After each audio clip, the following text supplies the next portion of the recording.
Hey, what's up? This is Aewon Wolf. Welcome to another exciting episode. Just took a walk up this mountain. It's so beautiful. You guys know by now that mountains, the ocean, nature, I'm all about that. But today I'm basically going to talk about a subject that's very crucial to the world right now because most people seem to care about it. And that's the fact that money is a lie. I got some points. Listen out to them. If you disagree with them, it's okay. Hit me in the comment section. Tell me why you disagree with my points. And let's just become better people, because that's the point of this channel. It's all about becoming a better person, better version of yourself, and just being better and being happy. And that's like the key goal, is to be happy, because that's how God wants us to be. I just want to take a moment to appreciate everything. I took a walk up this massive hill.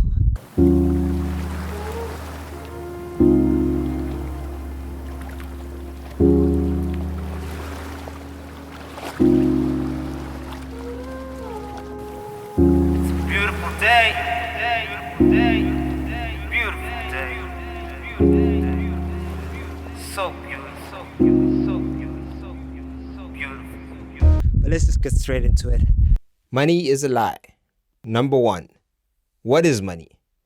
As you might know by now, I like to start with the textbook definition. The definition of money, according to the Britannica Dictionary, is money is a commodity accepted by general consent as a medium of economic exchange. It is the medium in which prices and values are expressed. It circulates from person to person and country to country, facilitating trade. And it is the principal measure of wealth. I think this definition covers all the intrinsic factors that define what society sees as money. So let's break it down into its parts. Money is a commodity. This sounds obviously true, but wait, what is a commodity? In economics, a commodity is an economic good, usually a resource that has full or substantial fungibility.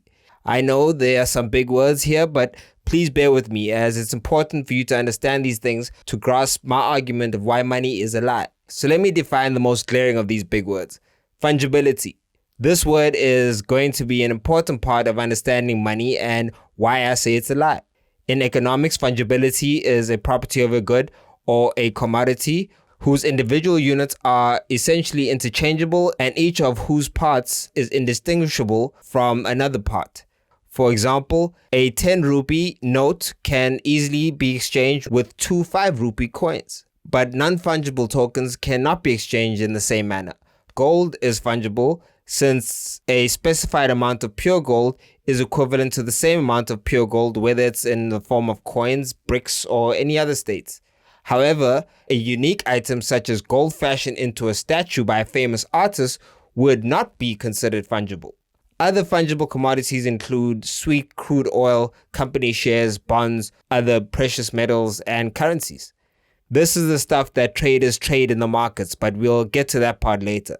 Back to the definition. It's a commodity accepted by general consent as a medium of economic exchange. So essentially, the next part is, for money to be considered money, it must do so by general consent. We must choose to give it its value and accept it as money or valuable in order for us to use it as a form of economic exchange. Now that we understand this, let me start to point out why it's a lie in my next point. Point number 2, how is it used? If we look at money in today's society, it's not a stretch to say that it's an established and trusted commodity. And if I gave you $1,000 to buy that t-shirt you might be wearing on your back, you will probably be very happy to give me your t-shirt in exchange for that $1,000. You do this because you trust the money that I give you. You trust that that money that I give you could buy you 100 more t-shirts. The person who makes or sells the t-shirts will accept the same money happily, as he trusts that that money will be accepted in exchange for that new bike he's had his eyes on for a while. And that bike seller will happily take that money, and the cycle goes on and on. Excuse the pun. But have you ever stopped to think that that money itself is essentially worth nothing without our trust or belief in it? So let's go back to the beginning of my example. If you didn't trust the notes that I gave you, then you would have never given me your t-shirt in the first place. And that cycle of exchange or economy would have never taken place. Because essentially your t-shirt performs a function. the function of clothing you and keeping you warm and making you comfortable. It might even have sentimental value. So if you don't trust that money that I offer you, then you will never begin the exchange in the first place, and that economic cycle would never have begun. This is why it's a high priority for governments to protect that trust or belief in its money, so that the economy, or particularly this way of exchange, can continue. This is also the reason why in countries where the trust is lost, the money is not worth the paper it's printed on, as seen in countries like Zimbabwe, Venezuela, Cuba, and many others. This is what people call an economic crisis, and is usually a precursor to more dire circumstances in the country experiencing the crisis. So if belief or trust in money is what gives money its value or power, then what or who decides this trust or belief? This is where I could put my tinfoil hat on and start spewing exciting conspiracy theories, which may or may not be true. But I think if you know me by now, I don't care for such things, as they don't provide real solutions, just more problems. So I will look at the more practical answers. And we'll just accept that this trust is determined by the banks, the markets, and governments, by what should be a general consensus. Currencies' values are generally determined by foreign exchange or forex. Yes, that thing that every scammer at some point claimed to be an expert in. The foreign exchange determines the value of a currency depending on its demand. In turn, we determine the value of currencies based on this general consensus. But how does it come to this general consensus, you might ask? Well, they take into account supply and demand, and then they factor in their expectations for the future.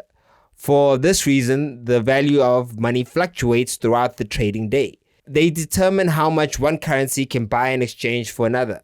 But with further study and research, it would seem over time, this general consensus has different faces, and it seems to be decided by the few, which to me immediately clashes with the idea of general consensus. I mean, think about it. Do you remember the time you had a say on what the value of money is or how it's decided to be valued? Better yet, can you ask your parents or grandparents if they ever made this decision, or know anyone who made it? They just know it is and grow up accepting whatever is already determined. I mean, did you or your parents or grandparents ever know when the world decided to shift away from the gold standard? The gold standard being a currency of measurement system that uses gold as a way to set the value of money. The gold standard being an agreement between society and its monetary institutions that the currency they spend and earn is a stand-in for gold. The government issuing the currency must hold an amount of gold that matches the money in circulation based on its price. This is the only way to ensure that the country's currency maintains the value it's supposed to under this standard. So in this scenario, you ensure that the money is really always fungible. Remember that word I taught you earlier? This is why it's important. See, in this scenario of the gold standard, there had to be a real-world commodity to back the money used, ensuring that money was not just created out of nowhere in thin air. It had to be backed by a finite real-world commodity that had value. Sounds like a good idea, right? Well, that's not the case anymore. Now, money can just be printed if needed, but under certain convenient rules and regulations, of course. Now, this printing of money is what devalues the money you might already have. And that's essentially what inflation is. So if you have $1,000 today and they buy you 100 t-shirts, when they print more money over the next 10 years and the value of the dollar decreases, then the same $1,000 you had 10 years ago could only buy you 50 t-shirts now. These are the things that make money so volatile and a key factor of the popularity and shift towards cryptocurrencies. Because cryptocurrencies tick all the boxes of what makes money, a commodity accepted by general consent as a medium of economic exchange. But crypto does all of this and works because thanks to its blockchain technology, people believe in it and trust in it. So it has the same power as conventional money and is less prone to fluctuations based on a government's actions and the elite's influence on the markets. Or is it? I'm definitely not advising anyone to buy or not buy crypto because as seen over time, it's also volatile and changes on a whim, and like conventional money will likely be regulated and is already influenced by the elite. So rather, this is what I'm saying. All of this is just make-believe. It's not really real. It's only real because we make it real. We give it power. If we all believed in the Easter Bunny and decided the Easter eggs are a currency that we will accept, then Easter eggs will be money. And the most powerful currency at that, because we all believe in it. But then the question still stands. Why do we choose to believe in this conventional form of money if it's been clearly hijacked and run by the few? Which brings me to my next point. Point number 3. Money doesn't buy happiness. Now that we've established that money gets its power from our belief in it, I want us to question, why do we choose to believe in it? I believe it would be fair for me to say that we believe in it so that we can buy the things that we want or need. If we didn't have money, it would be difficult for us to get the stuff that we want or need, because then we would have to barter for everything. And unfortunately, in the modern world, most of the skills and jobs we do don't allow us to walk away with a tangible commodity that we can just barter with at a later stage. And because of how complex every household is now and reliant on others to produce the products for their daily needs, it's almost impossible to barter with everyone, even if you do have an easily commodifiable skill or product. Hence, we have money. This commodity we can get in return for our skills, products, and effort that we can then use to get the same from others at a later stage, even if they are not interested in our skill, product, or effort, because we've already been paid by someone else that needed our skill, product, or effort.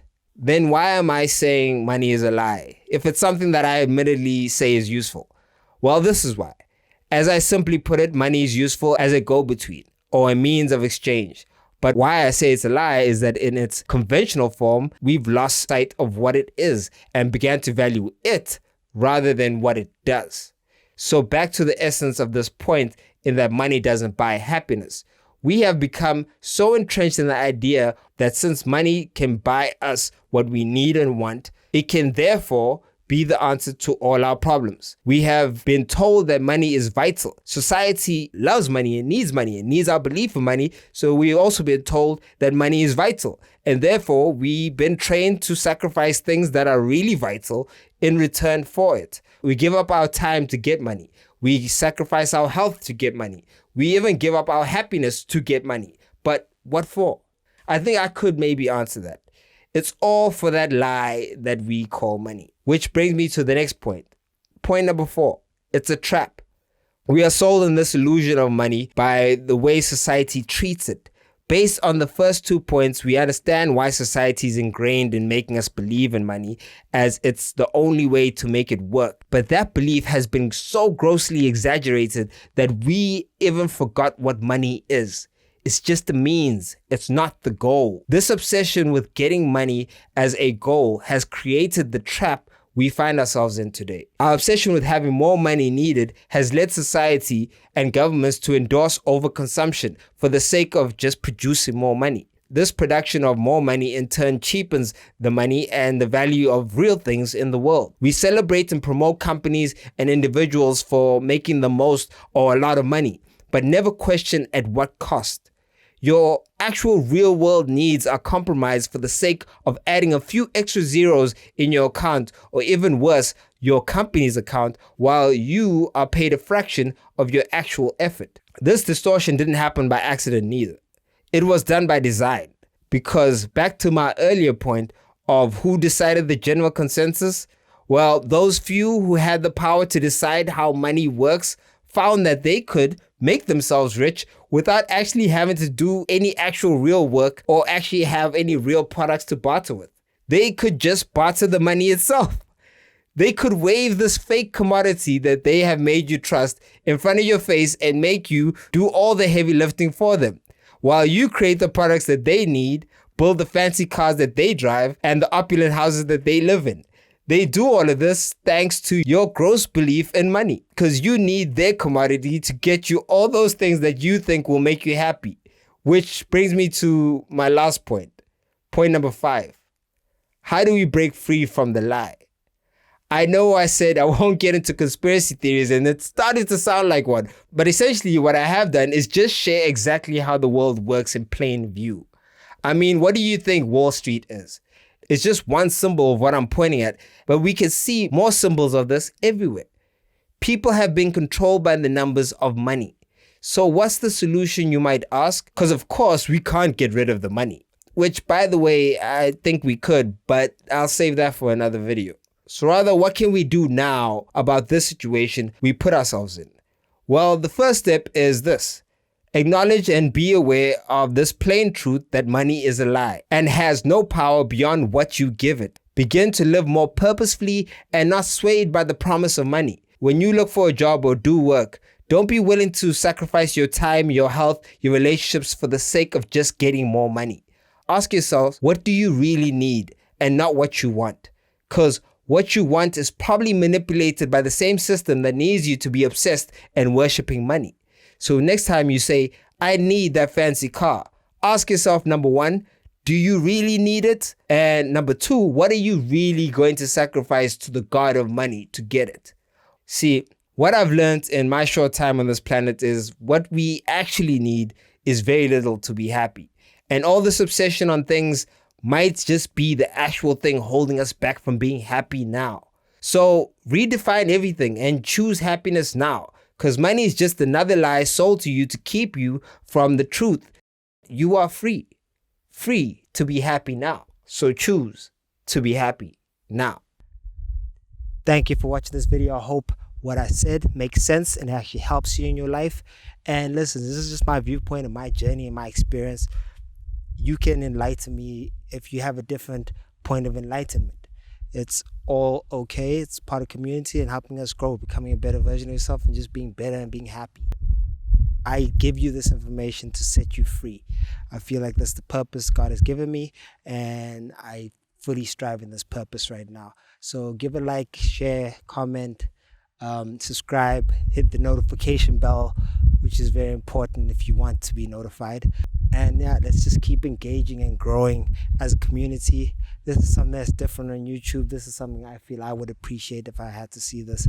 And most of the channels that I enjoy have this type of content that make me better as a person and challenge my viewpoints, because we're always growing. And with that said, this is Aewon Wolf. I appreciate you. I love you. And signing out. Peace out, A-Town.